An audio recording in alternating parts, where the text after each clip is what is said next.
TV 타임즈. 더마카와 함께 시선 집중의 문을 열겠습니다. 어서 오세요. 네, 안녕하세요. 더마카입니다. 김충호 님이 내가 알림 설정까지 하고 뉴스를 보는 날이 오다니 너무 중독성이 강해요, 종배님이라고 인사 보내주셨습니다. 아, 그러세요? 네. 아유, 고맙습니다. 이렇게 일찍 일어나시고 일어나시자마자 뉴스를 챙기시면 그러니까요. 세상이 환해지지 않겠습니까? 네.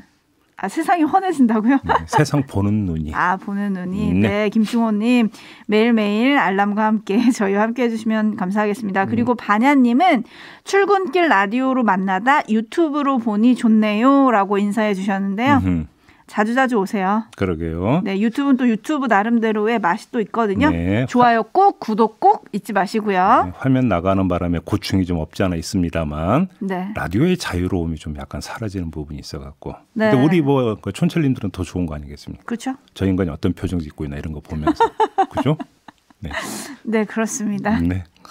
A스타인 가시죠. 네, 지난주 금요일 조경태 국민의힘 의원과 홍준표 의원의 선대본 합류 가능성에 대해서 짚어봤는데요. 네. 조경태 의원은 경선 당시에 홍준표 캠프의 좌장이었고 지금은 선대본 직능 본부장을 맡고 있습니다.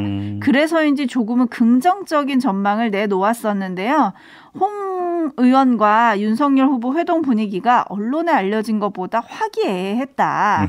그리고 최재형 전 감사원장은 홍준표의 측근이 아니다. 네. 윤석열 후보가 조언을 좀 해달라고 해서 이런 사람이 가면 좋겠다. 이런 취지의 조언이었다. 조건이 아니라 조언이었다. 이런 입장을 전했는데요. 하지만 주말 사이에 보니까 좀 아닌 것 같아요. 홍준표 의원이 내 발로는 못 나가겠다. 차라리 출당이라도 시켜줬으면 좋겠다. 이런 입장을 내놨고요. 권영세 선거대책본부장이죠. 권영세 의원은 정권교체라는 대의를 위해 무슨 일을 해야 할지 홍 의원이 알 거다라고 했거든요. 네. 이렇게 되면 어떻게 하자는 걸까요? 그러니까 왜 내 발로 못 나간다고 했을까요? 나갈 수 있잖아요. 당원 자격 없다고 이런 이야기까지 들었잖아요. 그렇게 못하겠다는 거죠. 그러니까요. 여기에 뭔가 좀 깔려 있는 건지는 잘 모르겠습니다만 뭐 관계가 너무 틀어질 대로 틀어진 것 같긴 하죠. 네. 하지만 지금 이준석 대표의 또 톤은 좀 약간 달라요. 중재에 노력하고 있다. 그러니까 예를 들어서 뭐 홍준표 의원이 사천을 한 정황은 없다. 그다음에 윤석열 후보가 오해를 풀기 위해서 노력해야 한다. 이렇게 이야기를 한 거 보면 이준석 대표와 선대본에 있는 분들과의 약간 온도차가 좀 느껴지지 않습니까? 이 온도차가 느껴지는 부분들인데 이게 어떻게 이제 그 조정이 되는 건지를 좀 봐야 될 것 같아요. 네. 그렇게 시간이 많이 남아 있는 것 같지는 않지만 네. 다만 그런 점에서 본다면 이 온도차가 뭘 뜻하는 거냐면 간절함의 차를 뜻하는 것 같아요. 선대본에 그러니까 있는 사람들은 홍준표 의원의 역할과 도움이 그렇게 꼭 간절한 건 아니다라고 보니까 저렇게 강수로 나고하는 걸고. 아, 간절하지 않다. 이준석 대표는 상대적으로 필요하다고 보는 것 같고. 이 시각차가 결국은 태도의 온도차를 낳고 있는 게 아닌가. 이렇게도 한번 해석을 해볼 수 있을 것 같은데요. 최종 결론은 어떻게 나는지 좀 보죠. 네, 이준석 대표가 24일 전에는 결론이 난다 그랬는데 오늘이 24일이거든요. 그러니까요. 어떻게 될지 좀 지켜보도록 하겠습니다. 네. 뉴스와 분석이 함께하는 JB타임즈 오늘 주목할 뉴스들 챙겨드리겠습니다. 첫 번째 뉴스는 어떤 건가요? 네, 국민의힘으로 가보죠. 이양수 선대본 수석 대변인이 김건희 씨의 추가 사과 가능성을 시사를 했다고 합니다. 네. 기자들의 질문에 김건희 씨 직접 사과 방안이 검토된 바는 물론 있다. 이렇게 대답을 했다라는 거고요. 다만 MBC가 스트레이트가 아니라 뉴스데스크를 통해서 녹취 내용이 계속 방송이 되고 있다. 이 점을 그 환기를 시키면서 그게 다 끝난 다음에 종합적인 입장을 내도록 하겠다. 이렇게 대답을 했다라는 겁니다. 네. 이런 사과 어떤 내용일지 좀 궁금하긴 한데요. 일단 효과가 좀 있을까요? 먼저 짚어야 되는 게 사과의 내용 아니겠습니까? 그렇죠. 뭘 사과하느냐라는 거잖아요. 네. 예를 들어서 뭐 미투 관련 안희정 관련 발언 이런 거 뭐 사과하는 것은 그렇게 어려운 문제 같지는 않습니다. 이미 뭐 송구하다는 입장을 내놨으니까. 네. 그런데 무속 관련 발언이 계속 나오고 있지 않습니까? 그렇죠. 이걸 어떻게 사과할 수 있을까? 일단 무속 관련 발언이 계속 나오고 있으니까 또 추가로 뭐가 나오는지 잠깐 들어보고 이야기 이어갑시다. 네. 네, 무정 스님이라고. 말이 스님이지 진짜 스님은 아니고 그 스님이 이제 우리 남편 20대 때 만나가지고 이제 원래 한국은행에 취직하려고 했어요. 하도 고시가 떨어지니까. 그 양반이 너는 3년 더 해야 된다 해가지고 딱 3년 뒤에 정말 붙더라고요. 그분이 이제 우리 남편 또 검사할 생각도 없었는데 너는 검사 탈자다 해가지고 이제 됐죠. 너는 성렬이하고 맞는다. 그분이 처음에 소개할 때도 너네들은 완전 반대다. 김건희가 완전 남자고 성렬이는 완전 여자다. 근데 정말 결혼을 해보니까 진짜인 거야. 사진 보내고 그다음에 손금 있죠. 양쪽 손금 찍어 보내요. 내가 웬만한 사람보다 잘 본다니까. 홍준표도 구태석이면? 그럼. 유승민도? 그럼. 점쟁이를 나는 이제 봐도 내가 그 점쟁이 점을 쳐준다니까. 힘받은 사람은 아니지만 나는 그런 게 난 통찰력이 있어요. 지금 녹취록 관련해서 가장 크게 부각되어 있는 게 바로 무속 관련이잖아요. 그렇죠. 지금 계속 관련 발언이 하나둘 계속 공개가 되고 있잖아요. 그럼 이거를 사과를 한다라는 건가요? 그럼 사과를 어떻게 한다라는 거죠? 이런 발언을 해서 죄송합니다라고 사과를 하는 겁니까? 제가 무속에 관심이 많아서 죄송합니다라고 사과를 하는 건가요? 사과 포인트가 뭐가 되는 건가요? 근데 예를 들어서 이양수 수석 대변인 같은 경우는 이 무속 관련해서 또 이제 그 발언 말고 의혹이 나온 거에 대해서 뭐 사실무근, 침소봉대 이런 식으로 대응을 한 바가 있지 않습니까? 네. 그러면 그 의혹을 인정을 하면서 사과를 하는 건가요? 그러니까 포인트가 정확히 잡히지 않아요. 그렇다고 또 마냥 부인할 수도 없지 않습니까? 녹취에 본인의 육성이 나오고 있는 상황에서. 네. 그런데 제가 원래 그런 뜻으로 한 발언은 아닌데 그렇게 비춰졌다면 죄송합니다. 이렇게 하고 넘어가는 건가요? 그러니까 종합적인 입장을 내놓는 데까지는 좋은데 네. 그런데 지금 예를 들어서 무속만 가지고 그 이야기를 하면 포인트를 어떻게 잡아서 어떻게 그러면 대국민 메시지를 조율을 하겠다는 거죠. 솔직히 좀 감이 좀 안 오는 부분이 있어요. 근데 이게 말을 잘못하면 오히려 더 큰 논란을 불러일으킬 수도 있는 거 아니겠습니까? 그렇죠. 저번에 그 허위 이력 관련 그 입장 표명 후에 오히려 논란이 더 커진 적이 있지 않습니까? 그런 점에서 이게 이제 구체적인 그러니까 계획을 가지고 정말 이야기를 한 건지 그냥 종합적인 입장을 낸다고 했는데 김건희 씨가 직접 내는 건지 선대본 차원에서 내는 건지 이거 하나하나가 일단 좀 정리가 좀 돼야 될 것 같고요. 네. 정리가 될 게 많네요. 그러고 보니까 사과를 검토했다. 그래서 아직 검토하고 계획은 안 잡은 게 아닌가. 그러니까 이런 생각도 들긴 하네요. 그다음에 어제 서울이 소리하고 열린공감TV가 또 추가로 공개한 내용이 더 있어요. 그렇죠. 내가 아는 도사 가운데 총장님이 대통령이 된다고 하더라. 근데 그 사람이 청와대 들어가자마자 영빈관을 옮겨야 된다고 하더라. 네, 이건 서울의 소리 이명수 기자 그렇게 얘기를 했죠. 네. 그다음에 우리 남편도 영적인 끼가 있다. 그래서 나랑 연결이 된 거다. 이런 이야기를 했거든요. 계속 나오고 있는 거죠. 네네. 이거에 대해서 어떤 입장 표명을 제가 궁금하고 김건희 씨 이야기 나왔으니까 하나 더 짚을 게 있는데요. 어제 공개된 녹취 내용을 보면 삼부토건 회장님하고는 오랫동안 가족같이 친하게 지냈다. 이렇게 이야기하는 게 나오는데요. 네. 관련해서 지금 노컷뉴스가 보도한 게 있어요. 오늘 아침 보도했죠. 네, 그러니까 그 윤석열 후보가 검사 시절이었던 2005, 2006년에 파주 운정지구 이 택지 불법 불화 사건을 수사한 적이 있었는데요. 네. 이때 삼부토건과 함께 공동으로 시행사 참여했던 업체는 기소를 했는데 삼부토건은 뺐다. 여기에 의혹이 있다. 이런 유지의 보도를 또 오늘 내놨거든요. 네. 이 삼부토건과 관련해서는 김건희 씨는 가족같이 지냈다고 이야기를 하고 또 그 윤석열 후보는 관련 수사에서 미심쩍은 부분이 있다는 지금 의혹을 사고 있고 또 삼부토건 회장과 골프를 쳤다는 얘기도 그 전부터 계속 나오지 않았습니까? 네. 이 부분 같은 경우도 다시 의혹으로 급부상을 하고 있는 것 같습니다. 네, 지금 짚어야 될 게 한두 개가 아닌데요. 지금 JB가 말씀하셨던 영빈관 옮긴다는 문제는 이명수 기자가 그렇게 물어보니까 김건희 씨가 단 1초도 망설이지 않고 응? 옮길 거야. 라고 얘기를 했다. 뭐 이런 부분이 지금 공개가 됐고요. 많은 분들이 네, 어떻게 옮겨요? 공간이라 이런 게? 그러게요. 궁금합니다. 네. 그런 또 분석하는 보도들도 많더라고요. 그래서 영빈관을 어디로 옮기는 거냐 아니면 대통령의 집무실을 옮기는 거냐 뭐 예를 들어서 다양한 해석들이. 문재인 대통령이 대선 공약 가운데 청와대 집무실을 옮긴다 광화문으로. 네. 이게 딱 결국은 안 됐잖아요. 네. 여러 가지 복잡한 문제가 제기가 돼서. 그러니까요. 어떻게 단박에 대답이 나올 수 있는 성질의 사안인지 잘 모르겠습니다. 네. 응, 옮길 거야 이렇게 얘기를 하시던데. 네네. 아무튼 뭐 그런 얘기들도 있었고요. 또 사과에 지금 초점을 맞춰서 많은 촌철님들이 의견을 좀 보내주고 계신데요. 네. 5505님이 의미 없는 사과는 듣기 싫어요. 이게 정답일 것 같아요. 그래서 의미 있는 사과를 해야 할 텐데 그 포인트가 무엇이냐. 요 얘기를 지금 제이비가 짚어주신 거고요. 엠네지아님이 김건희뿐 아니라 윤석열 후보도 옛날부터 무속인 좋아했었네요. 라고 해주셨는데 지금 공개되는 녹취록에 보면은 그 무정스님 도사 네. 그분과 윤석열 후보가 굉장히 오랫동안 인연이 있었다 이런 내용들이 쭉 나오죠. 그러게요. 그러다 보니까 이런 얘기도 지금 나오고 있고요.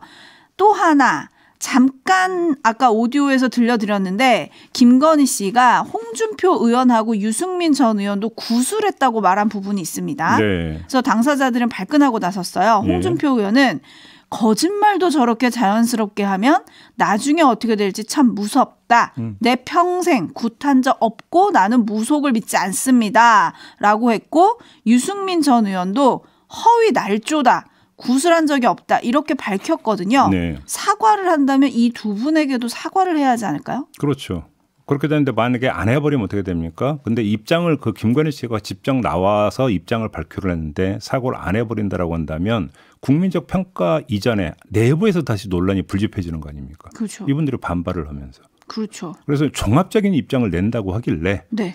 야 이거 종합하기 어떻게 종합할 건지 그게 궁금해서 조금 전에 한번 포인트를 짚어봤던 그러게요. 겁니다. 그리고 또 윤석열 후보가 어떤 입장을 낼지도 궁금하고 관심인데 네. 어제 기자들에게 누가 뭐라고 말했는데 거기에 대해서 어떻게 생각하세요? 그런 건 이제 그만하자. 이렇게 얘기를 했습니다. 네. 그러면서 홍준표 의원 이제 선대본 합류 어떻게 하실 거냐, 또 김건희 씨 관련 녹취록 계속 나오는데 어떻게 하실 거냐라고 기자들이 질문을 했는데 이렇게 원천봉쇄를 하고 말을 안 했거든요. 네. 요건 또 어떻게 봐야 될까요? 국민들이 궁금해하는 거에 대해서 기자들이 묻는 거 아니겠습니까? 네. 그러면 기자들을 상대로 하는 게 아니라 국민들을 상대한다고 봐야 되는 거 아닌가요? 그런데 자 국민들이 궁금해하는 부분에 대해서는 정확히 입장을 밝혀야 될 의무가 있는 거 아닌가요? 그렇죠. 그렇게 봐야 되는 거죠. 네. 입장을 밝히고 안 밝히고는 내 권리다가 아니라 최고의 공직에 도전하는 사람이라면 그건 의무라고 봐야 될 것 같습니다. 네. 그렇죠. 3382님은 아유 시선 집중 인터뷰는 못 하겠네요. 시사 프로그램 질문은 다 저런 식이던데. 그래도 전화 드리겠습니다. 윤 후보님 네. 만나고 네. 싶습니다. 네. 네. 그리고 또 윤석열 후보 장모의 2심이 내일 있더라고요. 네. 네, 이런 처가 리스크가 윤 후보의 난관이 될지 잠시 후 2부에서 김용남 전 특보에게 여러 가지를 좀 네. 종합적으로 물어보도록 하겠습니다. 네. JB타임스 다음 주목할 뉴스 오디오로 먼저 만나보시죠. 참으로 많은 기득권들하고 부딪혔고 많이 공격당했지만 두렵지 않았습니다. 내가 잘못한 것이 없으니까 사필 규정할 것이다. 그런데 지금 두렵습니다. 제 두려움의 원천은 이런 겁니다. 지금 검찰 있는 제도 덮고 없는 제도 만들 수 있다고 믿는 조직들입니다. 누가 이렇게 말합니다. 이재명은 확실히 범죄자가 맞다. 자기가 반드시 책임을 묻겠다. 누가 그랬습니까? 이번에는 제가 지면 없는 죄 만들어서 감옥 갈 것 같습니다, 여러분. 검찰 공화국이 열립니다, 여러분. 여러분, 이거는 이 전쟁의 공포, 검찰 공화국의 공포는 그냥 지나가는 바람의 소리가 아닙니다. 우리 눈앞에 닥친 일입니다. 네, 맞습니다. 네. 이게 엊그제 이재명 후보가 서울 석촌호수에서 했던 즉석 연설인데요. 네. 이게 이제 그 전해지면서 정치권에서는 어떤 반응이 나오냐면 이거 긁어부스럼 아니냐. 아니 이렇게 돼버리면 가장 먼저 연상되는 게 뭐겠냐. 대장동 의혹 아니겠냐. 그렇죠. 그러면 결국은 자기 발목을 잡는 건데 연상이 이렇게 돼버린다면 뭐하러 저런 얘기를 하느냐. 결국은 긁어부스럼 발언이다. 이런 식으로 평가를 하던데요. 정말 그럴까요? 한번 이걸 좀 짚어봅시다. 다를 수도 있단 말씀일까요? 제가 볼 때 이재명 후보에게 대장동은요. 상수예요. 상수. 변수가 아니라. 그렇죠. 계속 따라다니죠. 예. 그러니까 이재명 후보 본인이 자기 입에 올리지 않아도 다른 데서 계속 올리게 돼 있습니다. 예를 들어서 지금 뭐 대장동 4인방 재판 계속되고 있지 않습니까? 네. 매주 열리고 있잖아요. 그러니까 이거는 긁어부스럼이 아니라 만성부스럼이다. 대장동은. 이렇게 봐야 될 것 같고요. 따라서 그런 연상 효과가 그 부작용이 있는데 왜 저렇게 어리석게 발언을 했을까? 이렇게 분석하는 것은 좀 단선적 분석인 거 아닌가 싶은 생각이 좀 들고요. 제가 볼 때는 이걸 먼저 환기할 필요가 있을 것 같습니다. 작년 말에 윤석열 후보가 이재명 후보를 두고 확정적 중범죄자라는 표현을 쓴 적이 있었습니다. 네. 기억나시죠? 네. 그러다가 손해를 봤죠. 물론 그러니까 이유가 이것만은 아니었지만 이때 윤석열 후보의 지지율이 하락을 했었습니다. 이 즈음에 제가 유튜브 연장 방송에서는 언급한 적이 있지만 본방에서는 언급을 안 했던 것 같은데요. 시사인이 한 업체와 손을 잡고 그 국민의힘 경선 과정에서 윤석열 후보가 쏟아냈던 말을 텍스트 분석을 했어요. 네. 여기서 가장 빈번하게 등장하고 가장 거기서 키워드로 꼽았던 게 뭐였냐면 응징이라는 단어였어요. 네. 응징이라는 단어. 이 응징이라는 단어가 이제 가장 도드라졌고 이것이 윤석열 후보를 향한 이미지에 상당한 영향을 미칠 수 있다라고 하는 분석이 나왔던 건데 지금 이재명 후보는 바로 이걸 쳤다라고도 볼 수 있는 거겠죠. 어허. 이렇게 치면서 오히려 그 윤석열 후보의 부정적인 측면을 부각을 시키려고 했던 거 아니냐. 네. 이렇게 해석을 하는 게 좀 1차적인 해석 같고요. 다른 사안을 연상시키려는 목적을 갖고 정말로 의도적으로 저런 발언을 했다면 그거는 검찰공화국, 공포, 없는 죄를 만들어낸다. 이런 어떤 발언에 밑줄을 그어야 될 것 같습니다. 이렇게 되어버리면 이거는 제가 좀 약간 오버센스인지는 모르겠지만 오히려 다른 걸 접목시키려고 하는 거 아니냐라는 분석도 물론 속마음은 알 수가 없습니다만 네. 성립이 될 것 같은데 다른 거요? 27일 사흘 뒤에 대법원에서 정경심 교수 판결이 나옵니다. 네. 이때 지금 그 문제가 되는 것이 동양대 PC 압수수색 과정에 문제가 있었다라고 하는 법원의 판단이 이미 나오지 않았습니까? 네. 그다음에 대법원에서 이 압수수색 과정에서 이렇게 해버리면 그 압수물은 증거 효력이 없다라는 판단을 이미 내린 바가 있어요. 그래서 지금 또 다른 사건 2심에서 이 동양대 PC 압수물 같은 경우는 증거로 인정하기 힘들다는 지금 결정도 내려진 바가 있습니다. 그렇기 때문에 다른 것 몰라도 동양대 PC 등과 관련된 혐의는 무죄가 나올 수도 있다라고 하는 전망이 지금 나오고 있거든요. 네. 이렇게 만약에 물론 뚜껑은 열어봐야 됩니다. 지금 그렇죠. 예단할 수 있는 건 아니고요. 만에 하나라도 법조계 일각에서 나오는 이런 전망이 현실화돼서 대법원에서 그렇게 판단이 내려진다면 공격의 화살이 어느 쪽을 향해서 그다음에 공격의 내용이 뭐가 되겠습니까? 이거하고 연결을 지을 수 있다라는 생각을 이재명 후보가 실제로 했는지는 모르겠지만 만약에 대법원 판결이 그렇게 나온다라고 한다면 이야기가 그렇게 진행이 될 가능성이 있다. 네. 이게 두 번째로 짚어야 되는 포인트인 것 같습니다. 네. 나름 그런 정치적인 노림수가 있는 거 아니냐 뭐 이런 분석이신 것 같은데요. 근데 촌철님들은 조금 느낌이 좀 다르신가 봐요. 799 하나님은 지은 죄가 있으니 두려움을 느끼는 건가? 이런 의견 보내주셨고 6371님도 찔리는 게 있나 보죠. 왜 저런 이야기를 하나요? 라고 해주셨는데 반면에 미추홀님을 비롯해서 많은 분들은 또 검찰공화국 이미 경험하고 있다. 뭐 이런 의견을 또 보내주기도 하셨는데요. 이 발언이 혹시 박스권에 갇힌 지지율에 좀 초조한 거 아니냐. 사실 요거는 야당의 반응이기도 바로 하거든요. 그거는 이제 지금 저번에 정성호 의원 인터뷰 때도 나왔지만 그 여권 고정 지지층이 완전히 다 결속한 건 아니다. 네. 이런 이야기가 민주당 안팎에서 계속 나오고 있지 않습니까? 그렇죠. 그런 용도인 부분들도 있다고 봐야 되겠죠. 알겠습니다. 그리고 대장동 이야기 나왔으니까 오늘 나왔던 보도를 추가로 전해드릴 게 있는데요. 네. 대장동 개발 그 사업은 전 성남도시개발공사 기획본부장 유동규 씨와 민간 사업자들이 공모한 배임이라는 자체 조사 결과를 내놓고 지난해 퇴임한 윤정수 전 성남도시개발공사 사장이 있거든요. 네. 이 사람이 내일 모레 책을 펴낸다고 하는데요. 이 책 내용이 어떻게 되어 있냐면 유동규 씨가 이재명 당시 성남시장에게 보고하지 않고 저지른 배임이 유력하다. 이런 그 내용을 포함을 시켰다고 합니다. 이재명 당시 성남시장이 초과이익 환수 조항 논란과 관련된 사업협약 체결 등 문서에 공식 결제한 흔적을 찾을 수 없었다. 이러면서 유동규가 이재명 당시 시장에게 보고하지 않고 저지른 배임 행위. 이 윤정수 전 사장은 이렇게 지금 규정을 하고 있다라는 책에 이런 지금 보도가 오늘 나왔습니다. 네, 뭐 또 하지만 비공개로 또 뭐 결제를 받지 않았겠냐 이런 얘기가 나올 법도 한데요. 네. 아무튼 더 지켜봐야 할 것 같습니다. 예, 알겠습니다. 자, 오늘 JB타임즈는 이렇게 마무리해야 되겠네요. 더마카 수고하셨습니다. 고맙습니다.